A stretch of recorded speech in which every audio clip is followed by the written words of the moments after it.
An Ithaca 37 shotgun, Vietnam era, an S prefix on the serial number, a U.S. stamp on the receiver. Today, it is one of the most sought-after military artifacts for collectors. Numbers between 1,000 and 23,000. Go to Fort Pierce, Florida, the UDT SEAL Museum. Stand before the display case. The cold glint of glass separates you from the battle-scarred metal inside. There it is, Sweetheart. The crude hand-sawn pistol grip, the extended tube. It looks like something a man built in a hurry, because the weapon he was issued was not enough to keep him alive. Why was a crudely modified shotgun more valuable than a factory original? The answer lies in the price of a human life. $511. With inflation, that's nearly $4,500 today. That was the cost of reliability. The price difference between the gun that fell apart and the gun that never did. The museum glass disappears. The silence of the hall fades. The year is 1967. A soldier named Watson carries this shotgun on a sling around his neck. He carries it through the jungle, through the tropical rain. They asked him why he never switched to something newer. His answer never changed. She and I just don't part company. The bond between soldier and shotgun was severed, not by combat, by accountants. In the jungle, it was a lifeline. On a spreadsheet, a line item. The dry rustle of procurement sheets overruled the sound of combat reports. The Ithaca 37 was simply too expensive to produce. Its slam fire capability, a saving grace in a firefight, made peacetime safety officers nervous. 47,000 Ithacas served in Vietnam, but the Pentagon also shipped 60,000 Stevens 77 shotguns. Each one was $5 cheaper. The future arrived too late. A contract for the military-grade Remington 870 was only signed in May 1969. Most of the new guns never saw a single firefight. After the war, the verdict was delivered. The Ithaca was retired. The military standardized on cheaper models. The gun that worked was discarded. Not for failing in battle, for failing a budget. This principle became policy. 50 years on, military contracts are still awarded to the lowest bidder, but the logic of procurement sheets dissolved in the jungle heat. 47,000 shotguns could not change the brutal physics of a firefight. The man on point walked with 5 rounds. The rifleman behind him carried 20. What hides behind the myth of the perfect jungle gun? Empty pockets. And a manual reload under fire. The trade-off was power for endurance, and the math was unforgiving. 100 shotgun shells weighed over 10 pounds. 100 rifle rounds weighed under 3. A standard M16 combat load was 210 cartridges. For the same weight, a shotgunner carried fewer than 70 shots. In a sustained fight, he was vulnerable. The chamber runs empty. A hollow click. Fingers frantically dig into a pocket, fumbling for a single, heavy shell. Then, the loud metallic clack of the action cycling one round home. It was the weapon for claustrophobic hell. But for men like Command Sergeant Major Benny Atkins, it was a tool of survival. During the Battle of Ashaw in March 1966, he fought for 4 days with a sawed-off 12-gauge. But the fear that shotgun inspired was born half a century before Vietnam. In the trenches of World War I. September 15, 1918, Germany issued a diplomatic protest. The charge: American shotguns caused unnecessary suffering. The threat: any captured U.S. soldier carrying one would be executed. How did trench horror become a legal myth? Through the protests of a nation that pioneered industrial slaughter. Judge Advocate General Samuel Ansel simply noted the facts. Germany cited the Hague Conventions, which prohibited weapons causing superfluous injury. But it was Germany that first unleashed clouds of chlorine gas on the battlefield. The nation protesting shotguns was the same one deploying flamethrowers and serrated bayonets. Germany never replied. Still, the myth persisted. A ghost of diplomacy haunting the battlefields of Vietnam. But the official record was clear. The U.S. Army's own Law of War desk book confirms it. The number of international treaties that have ever prohibited the military use of shotguns is 0. The legal argument was settled. The human cost was not. For James Watson of SEAL Team 2, the war never truly ended. Decades later, he would wake in the dark, his hand reflexively reaching for the nightstand, searching for the cold, milled steel of a weapon that wasn't there. Before 1980, there was no diagnosis for this, no PTSD. It was just Army paranoia. But why would an elite operator reject the newest weapons? The mud of the Mekong Delta did not forgive complex machines. The Navy gave Watson a Remington 7188, a new select-fire automatic shotgun. It was supposed to be the future. It was finicky and fragile. In the field, the automatic choked on dirt. The Ithaca never did. Just steel, a spring, and a soldier's muscle. Watson could slam fire it with the speed of an automatic. Clear a jam by racking the pump once. No battery, no gas system. Just a flawless mechanism he trusted with his life. Today, that shotgun sits behind glass at the UDT SEAL Museum in Fort Pierce, Florida. The polished steel behind museum glass tells nothing of the physics, of what happened when a 19-year-old draftee pulled the trigger. At the bend of a trail, a shotgun was not a firearm. It was a blunt instrument. 9 pellets of 000 buckshot striking as a single fist. It didn't just penetrate the human torso, it passed through. The test standard, 18 inches of ballistic gelatin, 9 lead balls, front to back, with kinetic energy to spare. The men firing these weapons were not seasoned SEALs, they were conscripts. In the jungle, sound carried. The metallic clang of the pump action echoing in the dense growth was its own kind of warfare. Captured Viet Cong documents confirmed it. Guerrillas learned to read the soundscape of battle. At the sound of a shotgun reloading, they would cease fire and withdraw. The sound of a pump action made them retreat. But that wasn't enough. To guarantee a path was cleared, a new weapon had to be engineered. A new geometry of killing.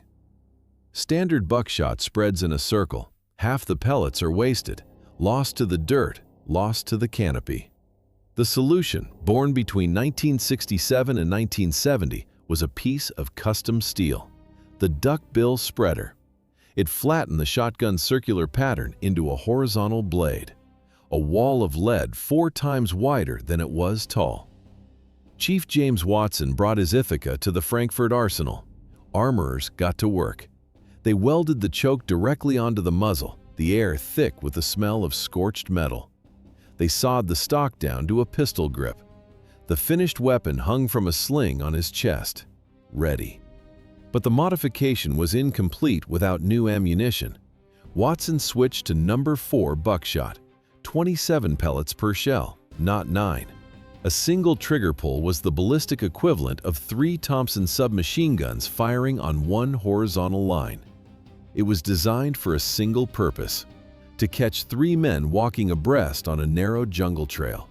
It did not just hit the target, it erased the path. In Watson's own assessment of its effect, the men he shot didn't seem to complain. But while the SEALs perfected their custom tools, the infantry paid for the quartermaster's savings. They paid in blood. Their shotgun was the Stevens 77E. It was cheap. Its birch stock was painted to look like a noble walnut, a fiction. Its aluminum trigger guard often snapped under recoil. It was a weapon built on a budget, and it showed. Late 1968, an ambush near Kuchi. A pointman from the 25th Infantry Division was in front. He fires his Stevens, racks the pump. The fore-end comes off in his hand. The gun is useless. Specialist Danny Keogh was right behind him. He watched it happen. Keogh covered the gap with his M16 while the pointman scrambled for a sidearm he didn't have. That night, Keogh found his platoon sergeant. The next shotgun shipment, he wanted the Ithaca. How much was a pointman's life worth in 1968? The government bought the Stevens for $31.50. The reliable Ithaca cost $36.61. The difference was the price of about 15 loaves of bread. That was the value the bureaucracy placed on a soldier's life. $5.11. One missing mechanical part redefined survival. For Senior Chief Petty Officer James Watson, it meant living through 3 combat tours in Vietnam, and the men who met him learned that lesson quickly. June 1970, Tan Son Nhut Air Base. A Navy SEAL walks down a corridor. The shotgun hanging from his neck makes a heavy metallic sound with every step. An Air Force colonel stops him. The colonel's eyes fix on the weapon, on the flattened, ugly metal beak fitted to the end of the barrel. What does the perfect survival tool look like? In June 1970, it hung from James Watson's neck. He was a survivor. 3 tours, 16 combat awards. That wasn't a record, it was a statistical anomaly. The colonel told him that shotguns violated the Geneva Convention. Watson didn't blink. He gave his answer, cold, simple. "Colonel, if they ever send me to Geneva, I'll leave her at home." That weapon was an Ithaca Model 37. It was not just government issue. For men like Watson, it was a personal guarantee of life. A tool that worked when everything else failed. It could be dropped in mud, pulled out, and fired instantly.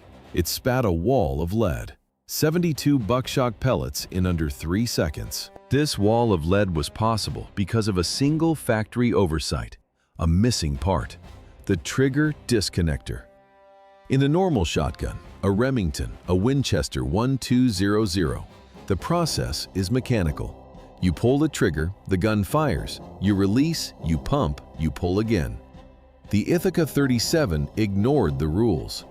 The soldier's finger held the trigger down, a hard yank back on the pump, then a violent slam forward. The gun fired the instant the bolt locked. No pause, no click from a sear, just the aggressive rhythmic clatter of steel. They called it slam fire. 45 pellets in under 3 seconds. A storm of lead equal to a light machine gun, but concentrated in a space the size of a doorway. A joint service report quantified the advantage. The probability of hitting a man-sized target was 45% greater than a submachine gun burst, twice that of an assault rifle.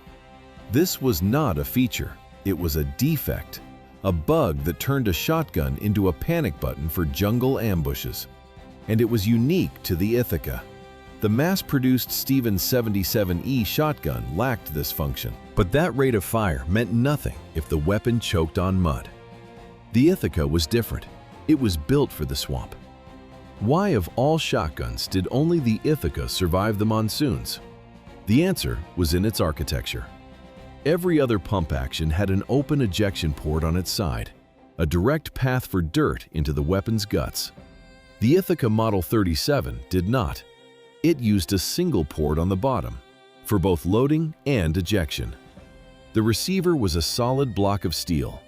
Gritty monsoon mud simply slid off the metal, unable to get inside. The second advantage was weight. The Ithaca weighed just 6.3 pounds, lightest in its class. Competitors like the Remington 870 were over 7 pounds. The old Winchester 1897 pushed 8. For a soldier carrying 85 pounds of gear, that difference was life itself. A sealed body, a lighter frame, and a third feature the factory never fixed. A soldier could pull his Ithaca from a muddy creek and fire it instantly. Over 80% of firefights erupted at 30 meters or less. Half of those ambushes happened inside 15 meters. A distance where a fight is decided not in minutes, but in heartbeats. This was the world of the pointman. His job was to walk first, to find the trap by triggering it. The standard M14 rifle was too long to swing in the dense jungle. The new M16 jammed with mud. To high command, the shotgun was a relic, an outdated police weapon. For the man on point, it was the only tool that forgave the blind panic of a first shot. It was the only answer for a killing ground just 15 meters wide, the length of a school bus. That lethal distance was not an accident. It was the result of a global strategic failure born in 1965. The Pentagon ordered 60,000 units of the Stevens 77E shotgun. The reason? a $5 saving per gun, an accounting decision for a war of survival. But it begged a deeper question. Where did this 10-yard engagement distance come from? The American war machine was built for a completely different war, a different enemy, a different continent. By 1965, the plans were for a war across the open plains of Europe. Clean blueprints, fast jets, long-range rifles, a 1,000-yard conflict against the Soviets. But Vietnam was the Mekong Delta, a world squeezed into 10 yards. The air sat on your chest like a wet sandbag, and suffocating smell of canal rot, burned diesel, and sweet vegetation decay. The jungle was never quiet. Cicadas screamed. Water dripped from broad leaves.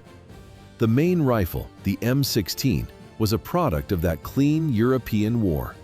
It was not designed for this rotten, humid hell. The shotgun was a desperate patch on a deep strategic wound, a tool for a war that was never supposed to exist. Soldiers learned to read the jungle, to listen, because they knew that when the constant noise suddenly stopped, the ambush was already set.